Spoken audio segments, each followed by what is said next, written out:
This is a response to Wizooloo's video, The Living Dinosaur and Starvation, a response to TLD's Holy Hallucinations 31. Well, Boobie, here we are again.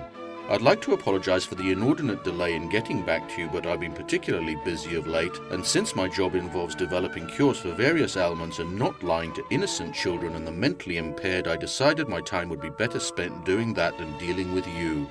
In any case, now that I'm a little freer, I thought it was high time I replied. But before we begin, I'd like to thank you for your response, because not only was it hilarious in its own right, it also attracted an astoundingly motley collection of skid marks to my channel who proceeded to smear themselves across the comments section of Holy Hallucinations 31 to great comedic effect, and much to the amusement of both myself and my subscribers. I'd also like to thank you for actually accepting my response, but your chivalry in this regard was a little tarnished by the way in which you used my, shall we say, Chaucerian patois to score a few cheap points with your peanut gallery when your time might have been better spent addressing the major issues I had with your claims, instead of avoiding them like a Southern Baptist does empathy. I'll get back to your failings in this regard later, but to avoid the same trick again, I'm going to spike your guns and try something a little different. And that's not swearing at a creationist no matter how much it's deserved. I mention this in case you erroneously conclude that you've somehow shamed me because I stand by every insult I threw at you in that video and also by the substantially better ones I've thought of since. Finally, because addressing every point in your voluminous yet strangely irrelevant reply would necessitate a trilogy of feature-length episodes, for the most part I'll concentrate on the relatively rare occasions that you actually made a feeble attempt to directly address my criticisms. I'm able to do this because a number of excellent YouTubers made responses to you, and in the interests of time I'll be referring to them as necessary. I strongly urge my subscribers to check out their channels post-haste.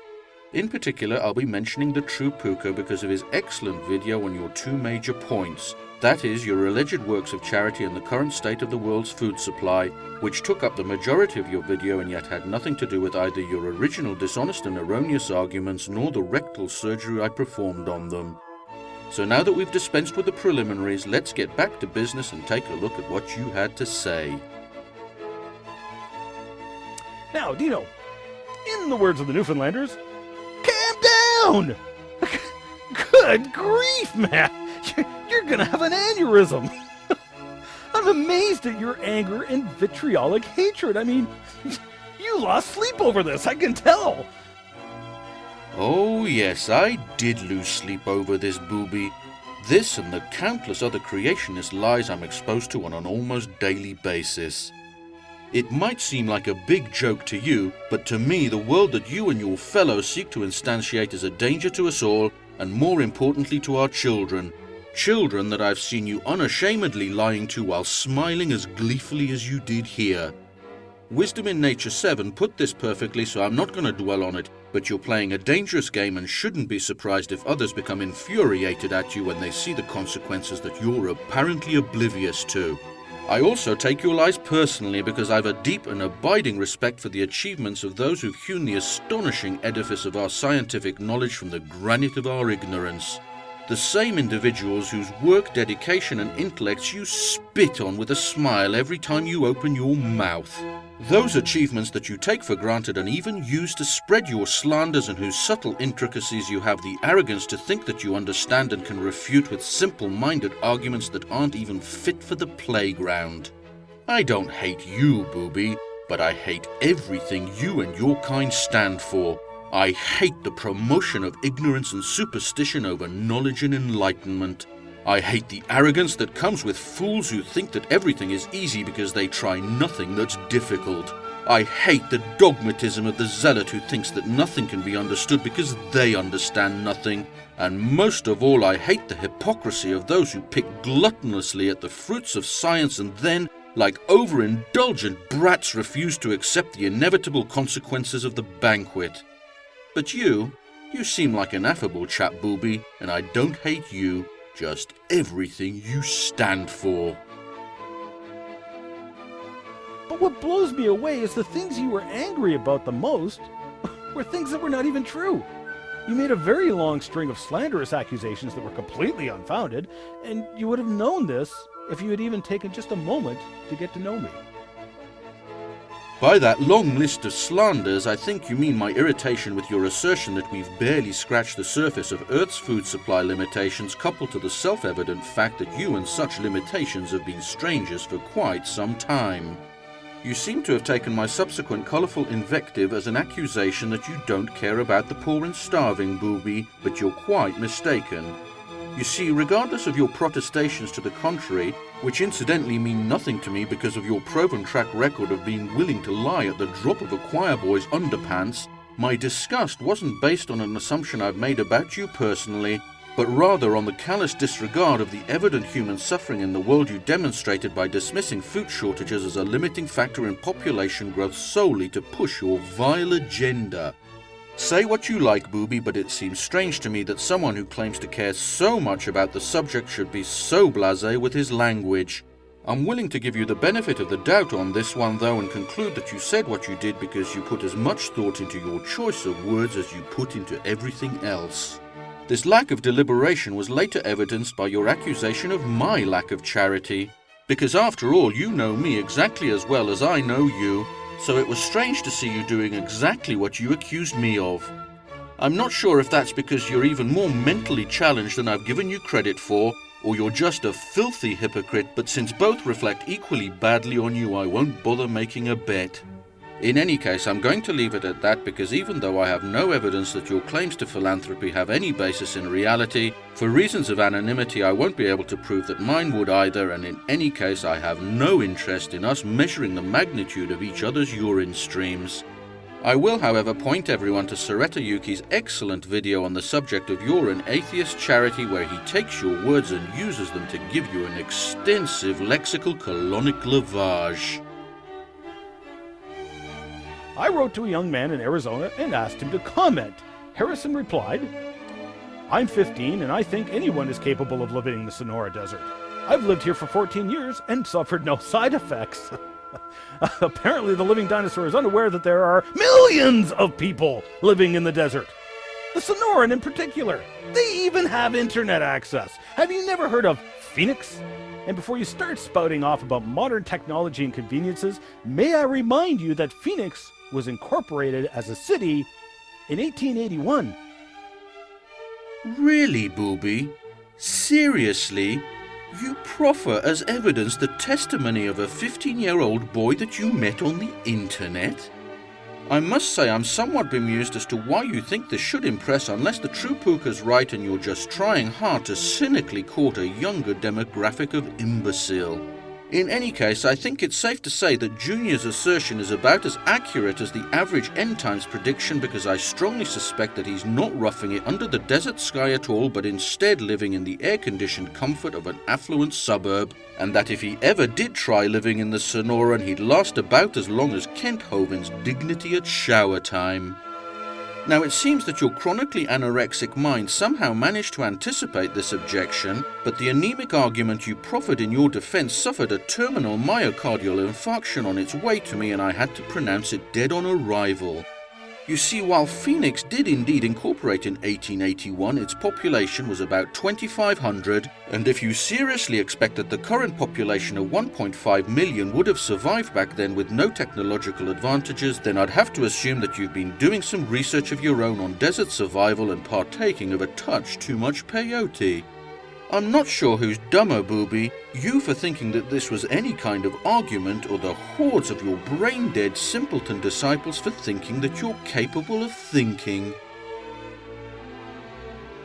And if Faucian 49 is such an expert at archaeology, why did he not inform you of the Native Americans who were living right there in the Sonoran Desert quite successfully long before white man came along and built cities? The Native Americans actually dug irrigation canals and were raising crops in the middle of the desert. As it happens, Boobie, Faucian had discussed a number of other problems with your ludicrous population growth model with me at length, including the great restrictions placed on early hunter-gatherer populations due to inadequate resources, restrictions that limited their growth so severely that they had to resort to infanticide as an alternative to starvation. In the end, I didn't use this material because I had even more damaging arguments at my disposal, and it happens that those were exactly the arguments you conveniently chose to ignore in this impotent response of yours. Those arguments, of course, involved me presenting you with peer-reviewed data demonstrating empirically that the Earth's population growth has varied extensively over time, thereby castrating both your simple-minded constant growth rate model and your missing bodies assertion. I found it telling, therefore, that you ignored these and concentrated on discussing present food supply problems, which have nothing to do with your original claims regarding the past, while doing nothing to show why the professional archaeologists and anthropologists who spent decades determining past population sizes are all wrong. This kind of deliberately distracting flim-flam obviously worked with your Bible-blinkered thought-averse followers who seem to think that you'd somehow defended yourself admirably, but to anyone whose mind isn't stunted by your mephitic dogma, all you did was divert attention from the pile of smoking rubble behind you by pointing at an empty sky. Since in this respect the true Puka did a fine job of giving you a verbal enema with your own words, I'm not going to spend more time dealing with your smokescreen and instead restrict myself to reinserting the few attempts you made at refuting some of my more minor points. But before I do, I will mention that no one is arguing that people are incapable of inhabiting hostile environments, just that their populations are limited by them. In fact, it seems that your reference to Native American irrigation does nothing but deliver a fatal kick to the testicles of your argument, because you've tacitly admitted that Homo sapiens can, did, and does adapt the environment to his advantage with technology. Since even the most delusional buffoon would be hard-pressed to deny that this technology has been improving for millennia, resulting in man's increasing ability to colonize less than hospitable ecosystems, it seems that your contention of grossly simplified constant growth rate is now lying in the gutter urinating blood. As Dr. Robert Carter pointed out in a very easy-to-access website, Carter documents some of the evidence in one easy-reading article as well as multiple technical articles. Nelson wrote on this matter back in 2004. He made use of the various mutation and variation processes which are well known to make his point about evidence for a genetic bottleneck in humans, which was consistent with the flood account and timeline. Before we go through your sources, Boobie, I'd like to point something out. As you'll see, I've actually read the references that you've excreted, yet if you look back at your video, you'll notice that you haven't seen fit to reciprocate and merely ignored my sources and the specific points therein. Presumably, this is a reflection of just how deeply you care about the truth, eh? So getting back to your first feeble offering, it rapidly became apparent that Carter is either deliberately or mistakenly confusing our last common matrilineal and patrilineal ancestors, colloquially referred to as mitochondrial Eve and Y-chromosomal Adam, with our first female and male common ancestors. I'm not sure whether this is because his brain has atrophied due to prolonged exposure to fundy propaganda or because he's simply a filthy and disgusting liar, but in either case it does mean that his lame-brained inferences about the latter from scientific data on the former are rendered utterly meaningless. To put it another way, mitochondrial Eve and Y Adam are not perpetual specific individuals. A few generations ago they were entirely different people than they are today, and will be different individuals in the future due to the continual breaking of male and female lines of descent over time. Thus, when Carter tries to equate them to your fictional incestuous ancestors, it's akin to a simpleton using astronomical data to attempt to explain why creationists are so prone to verbal diarrhea. So I can't be entirely sure whether you reference this particularly pungent piece because you're too stupid to understand why it's fundamentally flawed, Boobie, but I'm much more certain that Robert Carter does know better and he's desperately defending his and your particular version of God the only way creationists know how. That is by flagrantly lying through his teeth. And now, getting on to Nelson's article, well, at least it was published in a magazine and not a web page, though unfortunately for your arguments, Boobie, that magazine wasn't a bona fide scientific publication, but rather the creationist rag known at the time as Technical Journal, but now renamed as the Journal of Creation. As a result, Nelson's writings weren't reviewed by 2 or 3 experts in the fields of molecular and population genetics, but almost certainly by layman creationists who'd already accepted his conclusions before even opening the manuscript and were merely checking for typos. So despite my trepidations of wasting my time, I took a look and promptly realized that sometimes it's just good policy to listen to your gut. because all that Mr. Nelson seemed to have done is list a selection of papers referring to human genetic diversity and possible bottlenecks and then used them to make a vague, hand-waving argument that they could be explained by your flood and Babel fairy tales. That in itself might be fair enough, since people are free to seek new explanations for various phenomena, but what distinguishes Nelson's scribbling from real science and clearly marks it as pseudo-intellectual garbage is not what it contains but rather what it lacks. For example, at no point does he offer any mathematical models to affirm that his contention is at least consistent with the empirical data. Then, despite his admission that the people whose data he's twisting to his own ends date their bottlenecks to tens and hundreds of thousands of years, he offers no reasons for why they might be in error by orders of magnitude. Next, to explain extant levels of diversity, he invokes accelerated mutation events but proffers no mechanisms for their rapidity nor their deceleration to currently measured levels. And finally, in proposing his model, he confines himself to the microcosm of molecular genetics and completely ignores evidence from fields as diverse as cosmology, geology, nuclear physics, paleontology, comparative anatomy, and biochemistry that all scream to the fact that his assumption of a 6,000-year-old Earth has been rotting away for the past 200 or so years since it fell off the tree of knowledge. Taken together, I think these points explain why Mr. Nelson was unable to publish his manuscript in Science or Nature, Boobie, because this kind of sloppy and amateurish drivel would have been rejected by an editor before even getting within sniffing distance of a reviewer. Not because of bias against his position, but because of its utter lack of anything even vaguely resembling academic rigor. But with all this said, there's still something puzzling me, because while I can grasp that your restricted cognitive faculties may have rendered you incapable of recognizing Nelson's work for what it is, I was nevertheless baffled when you said this. Ironically, Nelson was 14 when he wrote that paper.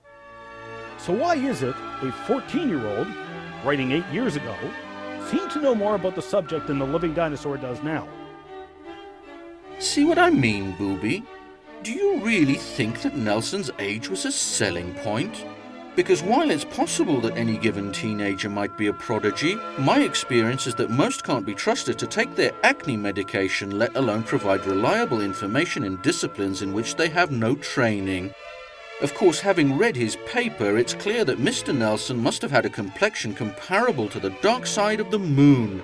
And as for your question, well, it all comes down to that crucial word that you used. That is, seemed. You see, the reason that it seemed to you that he knew more than I was that you're too stupid to realize you know as little about these matters as he does. Let us also not forget the very significant point that Dr. Jonathan Sanford elaborated on in his book, Genetic Entropy and the Mystery of the Genome, which I also explained in Crevo Rant number 78, The Boat That Don't Float. Genetic entropy shows that not only are we deteriorating, the exact opposite of evolution, it also shows that we could not have been around for millions of years, as evolution proposes, because we are deteriorating too quickly. Well, Boobie, unfortunately for you, the problem with this assertion is that the only reason you and Sanford can make this claim is because of his little novel and the cerebral fecal nuggets found therein. Because despite the theoretical arguments and calculations he presents, there's not one shred of empirical evidence that supports his contention that our genomes are degrading as he claims they are, this same evidence being conspicuously absent from the citations in his book. Nevertheless, despite my better judgment, I took the time to read Sanford's conjectures and discovered that running entirely contrary to the observable facts is the least of his problems. While I certainly don't have the time or inclination to point out every piece of misinformation that he crimped off onto its pages, I'll at least try to give a hint of the pungent aroma that's wafting from within. Sanford's entire thesis is based on the neutral theory of molecular evolution proposed and developed by Muto Kimura in the early 1970s to mathematically model the fixation of non-selectable alleles by genetic drift. However, as sequences were amassed, it became clear that mutations accumulated at a constant rate over time, not generations. Kimura and his student Tomoko Ota therefore speculated that since populations with short lifespans tend to be larger, this could be explained by postulating that population size determined the probability of fixation of non-selected mutations and that smaller populations were more likely to fix alleles that were neutral or slightly deleterious. They thus formulated the nearly neutral theory, and it is this theory that Sanford bastardizes to push his agenda. Now, it would take a video so large that it would potentially crash YouTube servers for me to go into detail on each of the brazen lies and deliberate omissions that Sanford makes in this propaganda tract, but fortunately some of his falsehoods are so obscene and repugnant that it's quite easy to discredit the whole book by simply pointing to just 3 of countless possible examples. Firstly, and perhaps most egregiously, Sanford asserts that based on the graphs of near-neutral mutation distributions in Kimura's papers, effectively no mutations can be considered beneficial. Here, Sanford blatantly ignores the fact that Kimura himself explained that he ignored such mutations because in his model they led to, guess what, unrealistically high levels of evolution. Secondly, Sanford selectively quotes from work by Richard Lenski in his long-term E. coli evolution project to support his claim that beneficial mutations are so rare as to be essentially non-existent, while deliberately ignoring papers from the same group that clearly contradict his position. Selective citation is incredibly dishonest and the mark of an academic charlatan. I'm surprised you didn't know that, Boobie. Finally, Sanford quotes heavily from a paper by population geneticist Alexei Kondrashov entitled Contamination of the Genome by Very Slightly Deleterious Mutations, Why Have We Not Died 100 Times Over, while at the same time almost entirely ignoring the fact that the purpose of the paper is to explain why we haven't. When he does tackle, for example, Kondrashov's explanation of synergistic epistasis, Sanford, in true creationist style, resorts to an appeal to ridicule by dismissing it as hand-waving with no justification, other than presumably because it runs contrary to the hallucinations that have been induced by his religious beliefs. And it's those beliefs I'll finish with. It seems that Sanford was once a reasonably well-respected plant molecular biologist before he found religion and decided to settle upon the most toxic variety he could get his hands on. Coincidentally, his new theories only arose subsequent to him sipping from that poison chalice, and perhaps the most telling thing about the quality of his new work is that aside from a couple of computer science papers on a simulation of his fantasy world, it seems that he's been unable to publish in anything resembling a scientific peer-reviewed journal. Now, I realize that you'll play the bias card here, Boobie, but I'll beg to differ. You see, I can assure you that today's medical community would be very interested to know if our genomes were actually deteriorating so they could work on a way to try and stop it. There is absolutely no reason why Sanford could not submit his work for peer review after stripping out the religious mumbo-jumbo and have it evaluated solely on its actual technical merits. I suspect that Sanford has either not tried this because he's fully aware of the gargantuan levels of dishonesty he's trying to promulgate, or that he tried it once and hasn't recovered from the embarrassment of being laughed at quite so hard. In any case, it seems that he's resorted to disseminating his vile stream of filth via publishing a book so that he can taint the minds of those who don't know any better, and in my opinion that makes the man, if you can call him that, a filthy disgrace to himself, to his teachers, to his species, and to whatever god there might be out there should one exist. Secondly, you neglected to explain why this unfettered human population growth that you're describing, when applied to the remaining members of the animal kingdom, hasn't left us all wading knee-deep in aardvarks, earwigs, koalas, and kestrels. Could it be that you didn't think of that, Boobie? Or that you just don't think at all, dumb expletive deleted? Or could it be that you, Dino, didn't know your own glaring ignorance, or that you just contradicted yourself? The whole point of my rant that you were responding to was that the population was too small for it to be millions of years old. So, thank you for reinforcing my point while simultaneously shooting yourself in the foot. I'm afraid, Boobie, that the ignorance you perceived wasn't a result of any fault on my part, but of the inability of your desiccated mind to process what I was saying. Of course, I shouldn't be surprised, because watching the rusty gears behind your eyes squealing when Nickel SD asked you about heliocentrism should leave no one in doubt as to the magnitude of your neural dysfunction. Because as far as I can see, the whole point of your video was to show that by pulling numbers out of your jacksie and by ignoring bothersome trivialities such as empirical facts and established scientific concepts such as carrying capacity, it's possible to model the expansion of a population of 8 incestuous savages to 7 billion. You only inferred that the current population is too small for evolutionary timelines because of a laughably misplaced sense of confidence in your reasoning ability.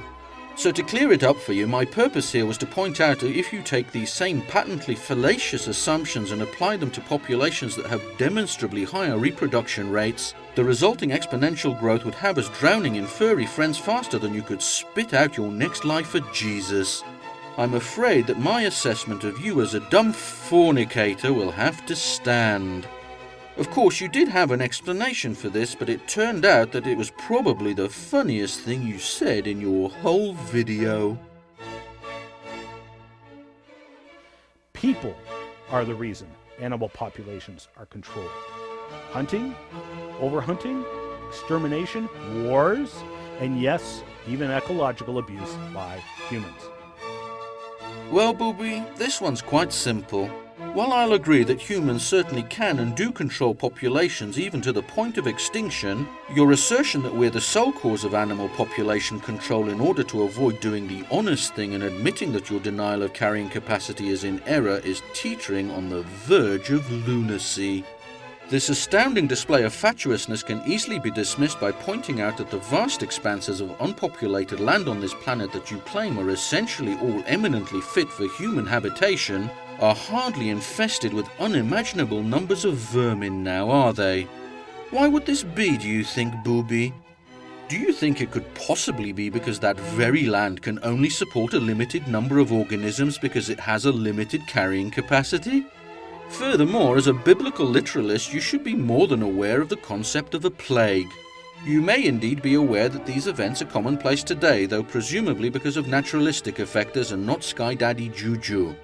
Now, while I'm willing to admit that in some cases the complex ecosystems that keep populations in balance may have been influenced indirectly by human activity, I am pretty sure that none of these events have been accompanied by mass extinction of the local populace. Regardless of the cause, Boobie, plagues provide yet more fodder for the fire that's cremating your utterly meritless claims.